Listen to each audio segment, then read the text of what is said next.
நீதிமான் தன் உத்தமத்திலே நடக்கிறான், அவனுக்கு பிறகு அவன் பிள்ளைகளும் பாக்கியவான்களாயிருப்பார்கள். நீதிமொழிகள் 20ஆம் அதிகாரம் 7ஆம் வசனம். நம்மிடம் நேர்மை இருக்கும்போது நாம் யார் என்பதையும் நம்முடைய இலக்கு என்ன என்பதையும் அறிந்திருப்பதால் மற்றவர்கள் நம்முடன் இருக்க விரும்பும் ஒரு நபராக நாம் காணப்படுகிறோம்.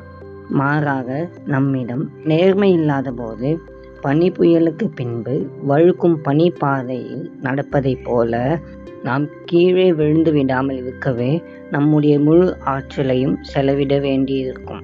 ஆனால் நேர்மை இருக்கும்போது நாம் உறுதியான நிலத்தின் மீது நிற்கிறோம். நம்முடைய நேர்மையே நமது மிக சிறந்த சொத்தாக அமையும்.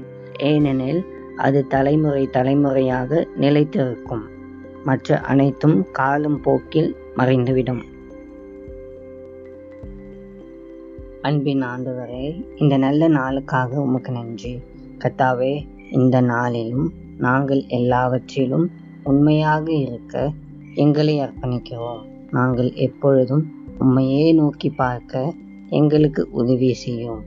நீர் செய்த எல்லா நன்மைக்காகவும் நன்றி. இயேசுவின் மூலம் ஜெபிக்கிறோம் பிதாவே, ஆமென்.